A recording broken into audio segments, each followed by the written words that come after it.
नमस्कार। Astro harmony में आपका फिर से स्वागत है। आज बात करेंगे सेजिटेरियस यानी धनु लग्न के बारे में। अभी जो ये 4 प्लैनेट का ट्रांजिट है जो कि 20 मई के बाद से आप उसका पूरा इफेक्ट देखेंगे। सैटर्न, जुपिटर, राहु और केतु, इसका जो इफेक्ट है वो आपके लाइफ पे क्या पड़ेगा, जो धनु लग्न के स्टूडेंट हैं उनके ऊपर इसका क्या, पढ़ाई के ऊपर और उनके ग्रोथ के ऊपर इसका क्या इफेक्ट पड़ेगा, और जो रेमेडीज हैं वो सारी चीज़ों के बारे में इसमें बात की है। तो चलिए शुरू करते हैं कि धनु लग्न के ऊपर इस ट्रांजिट का 20 मई के बाद क्या इफेक्ट पड़ेगा। ये जो 4 प्लैनेट ट्रांजिट कर रहे हैं इसमें सैटर्न जो है वो आपके 4th हाउस में, जुपिटर आपके 7th हाउस में, राहु आपके 3rd हाउस में और जो केतु हैं वो आपके 9th हाउस में ट्रांजिट करेंगे।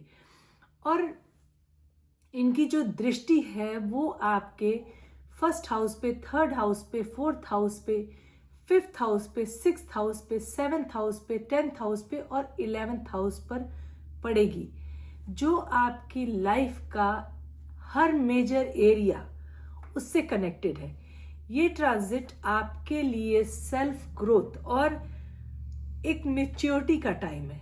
जुपिटर का 7th हाउस में आना आपको लोगों के जरिए खुद को समझने का मौका मिलेगा। रिलेशनशिप, पार्टनरशिप और पब्लिक जो डीलिंग होती है, ये सब आपको अपने फ्लॉज और स्ट्रेंथ दोनों के लिए एक मिरर का काम करेंगे। आप इमोशनली ज़्यादा अवेयर होंगे, लेकिन कभी कभी दूसरों के ओपिनियन से आपको सेल्फ डाउट हो सकता है। राहु का 3rd हाउस में आपको बोलने में थोड़ा बोल्ड बनाएगा और कभी कभी ईगो या इम्पल्सिव डिसीजन मेकिंग, इन चीज़ों से आपको बचना चाहिए। केतु का 9th हाउस में होने से आप स्पिरिचुअली अपने से क्वेश्चन करोगे, मैं कौन हूं, क्या सच है, मुझे किस रास्ते पर चलना चाहिए, या मुझे कहाँ साइलेंस मिलेगा, मतलब मुझे कहाँ पीस मिलेगा। ये सब टाइप के जो क्वेश्चन हैं वो आपके अंदर उठेंगे। अपनी आइडेंटिटी को इस टाइम पीरियड में आपको डीपली समझना और उसको एक साइलेंटली इंट्रोस्पेक्टिव वाला जो माइंड होता है उससे देखना बहुत ज़्यादा ज़रूरी होगा। इस पीरियड में सैटर्न की दृष्टि आपके 1st हाउस पर है, जो और जुपिटर भी 1st हाउस में है। जुपिटर भी 1st हाउस को एक्सपेक्ट कर रहा है, मतलब सैटर्न की भी दृष्टि आपके 1st हाउस पर है और जुपिटर की भी दृष्टि जो है वो आपके 1st हाउस पर है। साथ ही केतु की दृष्टि भी आपके लगन पर है। तो ये जो टाइम है वो आपके लिए अपनी आइडेंटिटी, प्रायोरिटी और आपका जो पर्सनल ग्रोथ होता है इस पर फोकस करना बहुत ज़रूरी होगा। आप अपने को ज़्यादा मैच्योर, रिस्पॉन्सिबल और प्रैक्टिकल फील करेंगे। सैटर्न की वजह से कभी कभी आपको सेल्फ डाउट हो सकती है या लो कॉन्फिडेंस या इमोशनल जो हैवीनेस होती है वो भी फील हो सकती है, लेकिन जुपिटर की दृष्टि से पॉजिटिविटी, विजडम और डिसीजन मेकिंग में काफ़ी इम्प्रूवमेंट होगा। केतु की दृष्टि से स्पिरिचुअल सच और इंट्रोस्पेक्शन ये भी इस टाइम पीरियड में बढ़ेगा, जिससे आप अपने अंदर की जो सच्चाई है उसको समझने की पूरी कोशिश करेंगे।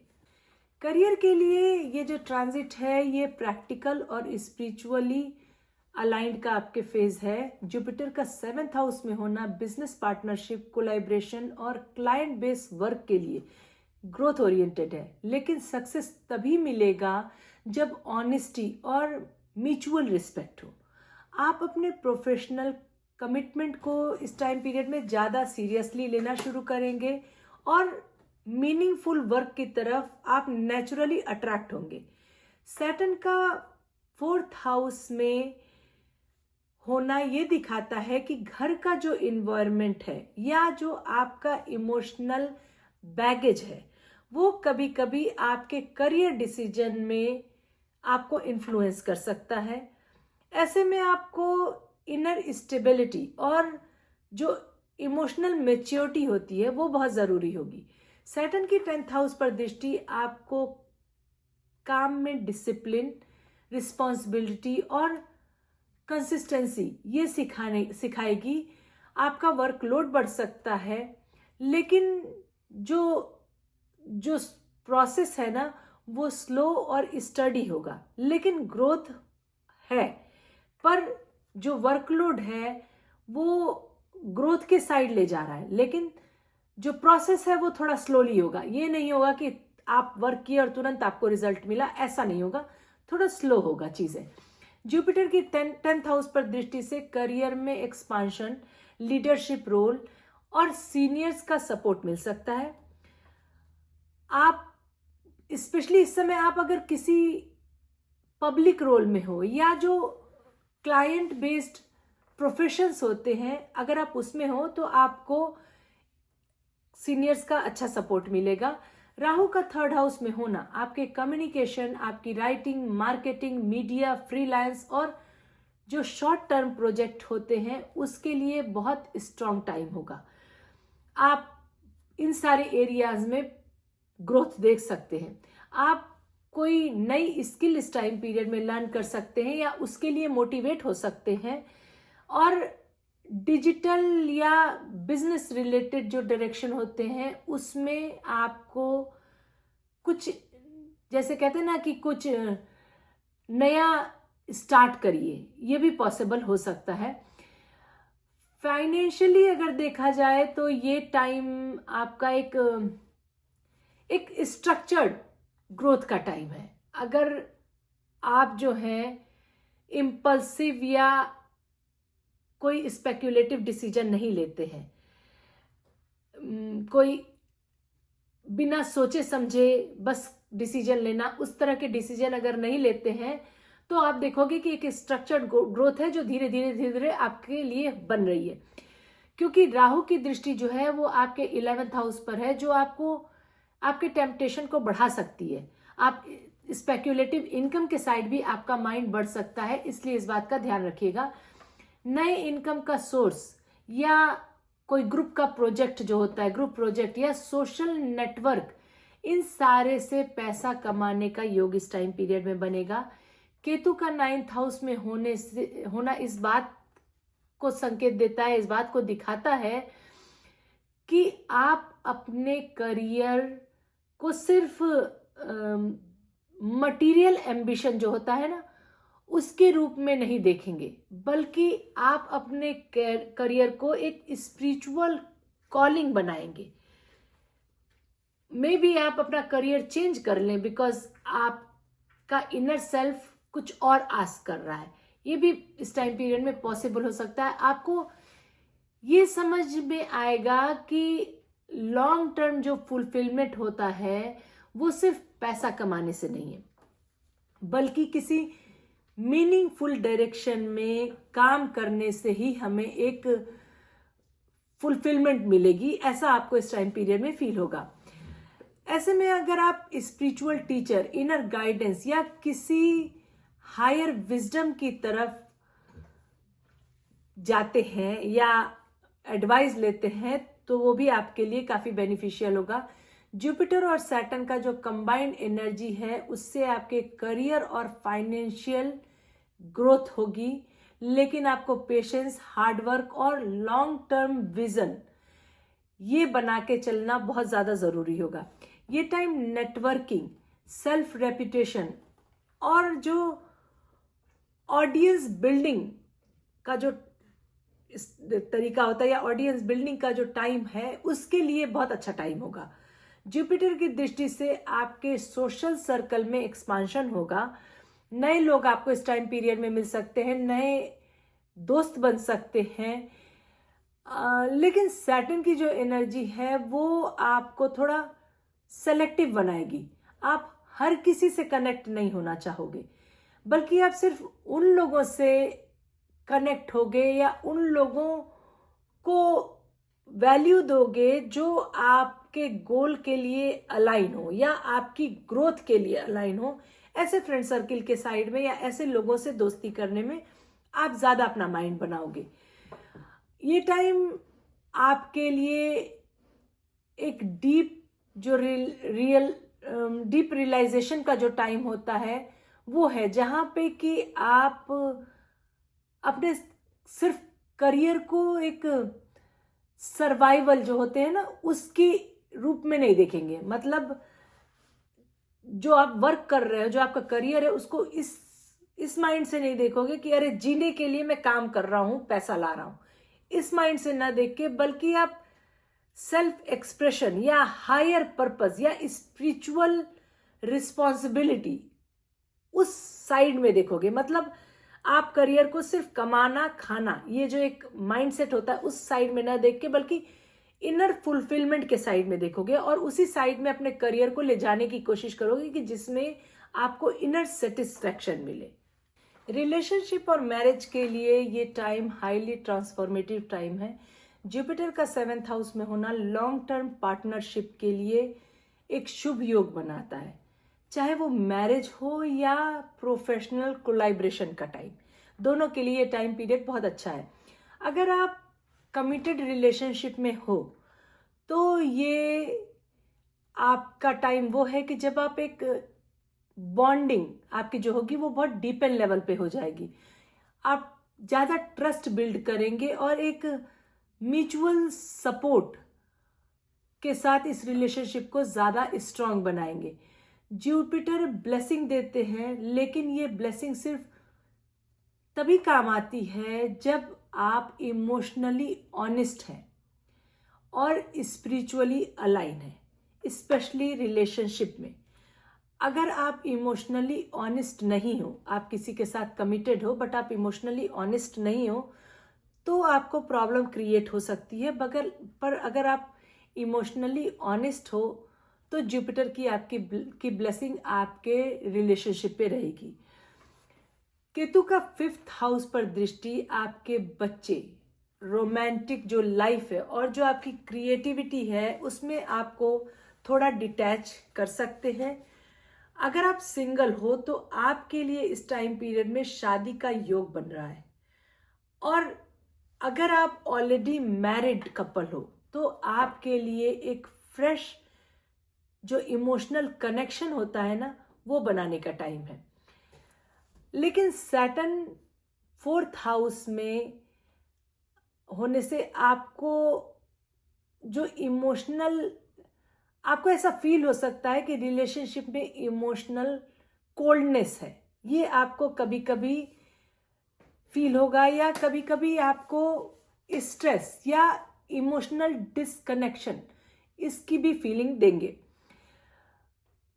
इसका मतलब ये नहीं होगा कि आपका रिलेशन खराब हो रहा है, मतलब चीज़ें खराब हो रही हैं, लेकिन आपको अपनी वैल्यू को एक्सप्रेस करना पड़ेगा, स्पेशली अपने पार्टनर के साथ। अपने एक ओपन कम्युनिकेशन रखना पड़ेगा अपने पार्टनर के साथ। आपको इमोशनली ओपन रह के, मैच्योरिटी के साथ और एक प्रैक्टिकल जो रिस्पॉन्सिबिलिटी होती है उसको इस टाइम पीरियड में हैंडल करना आपके लिए काफ़ी ज़रूरी होगा। राहु का 3rd हाउस में होना आपके कम्युनिकेशन स्टाइल को जो है वो थोड़ा बोल्ड बनाएगा। आप अपने बात को जो है वो थोड़ा स्ट्रांगली रखना चाहेंगे, लेकिन ओवर कॉन्फिडेंट होना या हार्श जो वर्ड्स होते हैं वो आपके लिए मिसअंडरस्टैंडिंग क्रिएट कर सकते हैं। मे बी आप बोल किसी और सेंस में रहे हो, but the way of talking, the harsh sound या जो थोड़ा ईगो रिलेटेड जो साउंड होता है, उस टाइप के साउंड के वजह से आपके रिलेशनशिप में मिसअंडरस्टैंडिंग क्रिएट हो सकती है या आपके रिलेशनशिप में प्रॉब्लम्स आ सकती हैं।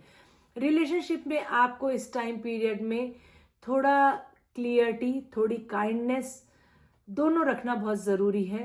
राहु की 7th हाउस पर दृष्टि है, जो कि आपको कोई नया रिलेशनशिप या कोई अनकन्वेंशनल रिलेशनशिप का एक्सपीरियंस करा सकता है या उसकी तरफ अट्रैक्ट कर सकता है। नए लोग आपको मिल सकते हैं, नए आइडियाज आ सकते हैं, लेकिन सुपरफिशियल जो कनेक्शन होता है लॉन्ग टर्म में वही चलेगा। जैसे कहते हैं ना कि जो जो सुपरफिशियल कनेक्शन होता है वो लॉन्ग टर्म में नहीं चलेगा, जो रियल कनेक्शंस हैं वही लॉन्ग टर्म के लिए चलेंगे। अगर आपका किसी नए रिलेशनशिप में आप इन्वॉल्व होते हो तो सुपरफिशियल रिलेशनशिप नहीं चलेंगे, वो रिलेशनशिप चलेंगे जिसमें आप रियली इमोशनली कनेक्टेड हो। केतु का 9th हाउस में होना ये सिग्नल देता है कि शायद आप जो हैं, आप या आपका पार्टनर किसी स्पिरिचुअल या फिलोसफिकल जर्नी पे चल रहा हो। मतलब केतु ये दिखाते हैं 9th हाउस में कि या तो आप खुद या आपका जो पार्टनर है, कोई एक है जो कि अंदर से अलाइन है, जो कि स्पिरिचुअली या फिलोसफिकली दूसरे पाथ पे चल रहा है, जिसका असर आपके रिलेशनशिप पे पड़ सकता है। ये टाइम एक्चुअली इनर अलाइनमेंट का और म्यूचुअल सोल ग्रोथ पर बेस्ड रिलेशनशिप को सपोर्ट करेगा। केतु की दृष्टि 5th हाउस पर होने से बच्चों से थोड़ा पेशेंस रखना इस टाइम पीरियड में ज़्यादा ज़रूरी होगा, और थोड़ा आपको जो आप नर्चर करते हैं बच्चों को, वो थोड़ा केयरफुल रहना पड़ेगा अपने बिहेवियर में, अपने रिलेशनशिप में। पेरेंटिंग और मेंटोरशिप रोल जो होते हैं, इन दोनों में आपको वैल्यू पे अपने फोकस करना पड़ेगा। सैटर्न आपके 4th हाउस में है, तो आपको अपने इमोशनल जो फाउंडेशन होता है उसको रीबिल्ड करने का ये टाइम है। आपके घर में जैसे घर से रिलेटेड जो वर्क होते हैं, रिनोवेशन हुआ, रिलोकेशन हुआ या प्रॉपर्टी में इन्वेस्टमेंट, ये सब जो है आप ये सारी चीज़ें इस समय में पॉसिबल हो सकती हैं, लेकिन आपको थोड़ा पेशेंस रखना पड़ेगा और जो लीगल क्लियरिटी होती है ना वो होनी ज़रूरी होगी। मतलब लीगल पेपर्स और चीज़ें एक्यूरेट होनी इस टाइम पीरियड में बहुत ज़रूरी है। सैटर्न की वजह से आपके घर का जो इन्वायरमेंट है वो कभी कभी इमोशनली हैवी हो सकता है। घर या प्रॉपर्टी से रिलेटेड कभी कभी कोई भी ऐसा डिसीजन हो सकता है जिसमें आपका पेपर वर्क और आपकी टाइमिंग, इन दोनों पे आपको ज़्यादा फोकस करना पड़े। जुपिटर की एनर्जी से आपको लॉन्ग टर्म सिक्योरिटी मिल सकती है, लेकिन सैटर्न की वजह से आपको डिले हो सकता है या आपको एक्स्ट्रा एफर्ट लगाना पड़ सकता है। ये टाइम आपको इमोशनल हीलिंग, अपने रूट से कनेक्शन बनाना और अपनी रिलेशनशिप में डीपर स्टेबिलिटी को लाना बहुत ज़रूरी है। अगर आप पेशेंस, मैच्योरिटी और स्पिरिचुअल विजडम के साथ चलते हैं तो आपके लिए ये टाइम पीरियड रिलेशनशिप के मामले में ठीक हो जाएगा। सैटर्न की जो दृष्टि है वो आपके लगन पर है, जिसकी वजह से आपकी हेल्थ को लेकर आपको डिसिप्लिन और रूटीन बनाना इस टाइम पीरियड में बहुत ज़रूरी है। कभी कभी फटीग, स्ट्रेस या क्रॉनिक हेल्थ इश्यू इस टाइम पीरियड में आ सकते हैं। जुपिटर की दृष्टि से हेल्थ में इम्प्रूवमेंट पॉसिबल है, लेकिन ओवर इंडल्जेंस से आपको बचना होगा। राहु की दृष्टि से मेंटल स्ट्रेस, स्लीप इशू या एलर्जी ये हो सकती है। इसके लिए आपको रेगुलर एक्सरसाइज, बैलेंस डाइट और मेडिटेशन से अपनी हेल्थ को ठीक करना ज़रूरी होगा। आप देखेंगे तो केतु आपके 9th हाउस में है, इसका मतलब ये है कि आप डीप स्पिरिचुअल साइड में जा सकते हो या डीप स्पिरिचुअली कनेक्ट होने का एक सिग्नल है। आपके अंदर एक अलग तरह का कॉल फ्रॉम द सोल, इस टाइप की एक फीलिंग होगी। मतलब ऐसा आपको लगेगा जैसे सोल से आपको कुछ आपके लिए आवाज आ रही है, कुछ इम्प्रूव करना, चेंज करना, इस टाइप की फीलिंग आपको अंदर से फील होगा। हो सकता है कि आप अपने ट्रेडिशनल जो बिलीफ है उसको क्वेश्चन करने लगे, या किसी इनर ट्रुथ को समझने की कोशिश भी इस टाइम पीरियड में कर सकते हैं। इस टाइम गुरु या स्पिरिचुअल मेंटोर आपको कोई मिल सकता है जो आपके पाथ को क्लेरिफाई करे। अगर आप कंसिस्टेंट हैं तो ये टाइम आपके लिए इनर लिबरेशन का एक रास्ता बनता है। केतु का 9th हाउस में ट्रांजिट और उसकी दृष्टि लगन पर होने से स्पिरिचुअल इंक्लिनेशन, मेडिटेशन और इनर जर्नी की डिजायर आपकी बढ़ती जाएगी। आप अपने अंदर की शांति, फेथ और फिलॉसफी को डीपली समझने की इस टाइम पीरियड में कोशिश करेंगे। सैटर्न की 4th हाउस में पोजीशन भी स्पिरिचुअल प्रैक्टिस और इनर स्टेबिलिटी को काफी बूस्ट करती है। इस समय मेडिटेशन, चैरिटी और स्पिरिचुअल स्टडीज आपके लिए बहुत ज्यादा बेनिफिशियल होगी। आपके लिए करियर, रिलेशनशिप और सोशल इमेज में ग्रोथ का योग है, लेकिन पेशेंस, डिसिप्लिन और इमोशनल मैच्योरिटी बहुत जरूरी है। फैमिली और प्रॉपर्टी मैटर में प्रैक्टिकल सोच और प्लानिंग करते हैं तो ही आपको फायदा होगा। हेल्थ और चिल्ड्रन को लेकर थोड़ा आपको अलर्ट रहना चाहिए। स्पिरिचुअल ग्रोथ और नेटवर्किंग का भी एक स्ट्रॉन्ग चांस इस टाइम पीरियड में आपके लिए बनता है। अब चलिए स्टूडेंट्स की बात करते हैं। ये टाइम स्टूडेंट्स के लिए काफ़ी इम्पोर्टेंट है क्योंकि ये उनकी मेंटल मैच्योरिटी, फोकस और सेल्फ डायरेक्शन को डीपली इन्फ्लुएंस करती है। जुपिटर का 7th हाउस में आना दिखाता है कि आपको अपने इन्वायरमेंट और पीयर्स से लर्निंग होगी। आप टीचर लाइक लोगों से मिलेंगे और किसी सीनियर या मेंटोर से आपको जो गाइड मिलेगी वो काफ़ी पॉजिटिव और इन्फ्लुएंशियल हो सकती है आपके लिए। आपको एक नया नज़रिया जो है ना आपका, वो ओपन कर सकती है, मतलब एक नए तरीके से आप सोच सकते हो। आप एकेडमिक गोल के लिए ज़्यादा सीरियस हो सकते हैं इस टाइम में, और प्रैक्टिकल तरीके से पढ़ना इस टाइम पीरियड में आप सीखेंगे। राहु का 3rd हाउस में आना आपके कम्युनिकेशन और आपका जो सेल्फ एक्सप्रेशन है उसको एक नेक्स्ट लेवल पे ले जा सकता है, लेकिन दिक्कत तब होती है जब राहु ओवर कॉन्फिडेंस कर देते हैं। तो आपको लगेगा कि बिना बेस के ही सब कुछ आता है, मतलब ऐसी फीलिंग देंगे जैसे कि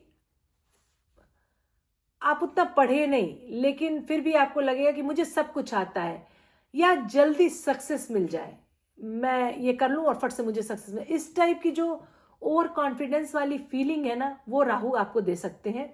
इस टाइम कंपटीशन, एंट्रेंस एग्जाम या इंटरव्यू की तैयारी अगर आप कर रहे हो तो आपको मॉक प्रैक्टिस, राइटिंग स्किल और आपकी स्पीकिंग क्लियरिटी पे बहुत ज़्यादा काम करना चाहिए। ये राहु आपको स्टेज पे ले जा सकता है लेकिन बिना बेस के नहीं। राहु जहाँ पे हैं वो आपको काफ़ी ऊपर ले जा सकते हैं, लेकिन आपको एक बेस क्लियर रखना बहुत ज़रूरी है। फोकस को स्टेबल रखना होगा। केतु का 9th हाउस में आने का ये साइन है कि आपको स्पिरिचुअल या जो फिलोसफिकल डेप्थ वो पूरी होनी चाहिए। मुझे ये क्यों पढ़ना है, इसका पर्पस क्या है, ये कंफ्यूजन आपको अंदर से बॉदर कर सकती है।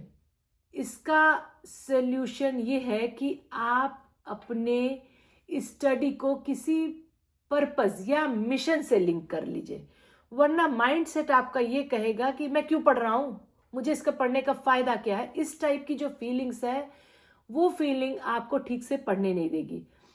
सिर्फ मार्क्स के लिए कि अच्छे नंबर आए इसके लिए मत पढ़िए, उसके पीछे की मीनिंग भी समझिए। मतलब जो आप पढ़ रहे हो उसको डीप डेप्थ में पढ़िए, उसको समझने की कोशिश कीजिएगा, तो पढ़ाई आपके लिए ज़्यादा बेनिफिशियल होगी और आपका मन नहीं हटेगा उससे। सैटर्न का 4th हाउस में होना इमोशनल प्रेशर दे सकता है। घर का इन्वायरमेंट या मदर से संबंधित थोड़ा आपको डिस्टेंस लग सकता है या फीलिंग हो सकती है, या कभी कभी ऐसा भी लग सकता है कि आपको सपोर्ट नहीं मिल रहा है। मे बी वो आपको सपोर्ट दे रहे हो, बट उनका जो सपोर्ट है या उनका जो बोलना है आपको थोड़ा प्रेशर फील करा है कि क्यों हमेशा मुझे डांट पड़ती है या क्यों मेरे पीछे पड़े, इस टाइप की फीलिंग भी आपको आ सकती है। ये सब इमोशनल डिस्ट्रैक्शन आपकी पढ़ाई को काफ़ी ज़्यादा इम्पैक्ट कर सकता है, इसलिए अपने माइंड को क्लियर रखिएगा। पर सैटर्न एक टीचर है जो ये चाहता है कि आप जो हैं वो सेल्फ डिसिप्लिन और इमोशनली इंडिपेंडेंट बन जाए। इस वक्त अगर आप डेली एक डिसिप्लिन रूटीन फॉलो कर पाए या डिसिप्लिन फॉलो करते हैं, एक रूटीन को फॉलो करते हैं, तो पढ़ाई में आपको सॉलिड रिजल्ट मिलेगा। ये time slow but powerful academic growth का टाइम होगा। आपको पेशेंस रखना चाहिए, बट आपको पढ़ाई से कनेक्ट होना चाहिए। ऊपर लेवल पे पढ़ाई मत कीजिएगा, कनेक्ट होने की पूरी कोशिश कीजिएगा। कुछ टिप्स हैं आपके लिए। अगर आप अपनी स्टडी रूटीन बनाते हो या एक प्लान बनाते हो तो आपके लिए बेनिफिशियल होगा। प्रैक्टिकल लर्निंग पे ध्यान दीजिए, चीज़ों को अच्छे से समझने की कोशिश कीजिए। इमोशनल डिस्ट्रैक्शन से थोड़ा सा अगर आप दूर हो सकते हैं तो दूर होइए या उसको मैनेज करने की कोशिश कीजिए। कभी डीप स्पिरिचुअल या मोटिवेशनल कोई अगर गाइडेंस मिल सकता हो आपको तो आपके लिए अच्छा होगा। अगर आप थोड़ा टाइम दे सकते हैं, कोई वेदांत पढ़ रहे हैं या भागवत गीता या मेडिटेशन, कुछ भी इस टाइप की चीज़ों में अगर आप थोड़ा अपना टाइम देते हो, 5-10 मिनट्स देते हो, तो आपके लिए काफ़ी ज़्यादा बेटर होगा। और आप अब देखोगे ना कि ये एक ऐसा टाइम है जो आपके लिए एक एकेडमिक ग्रोथ और मेंटल क्लियरिटी दोनों का टाइम है। आपको फोकस करने की ज़रूरत है, आपको अपनी पढ़ाई सही तरीके से करने की ज़रूरत है। अब चलिए कुछ रेमेडी की बात करते हैं।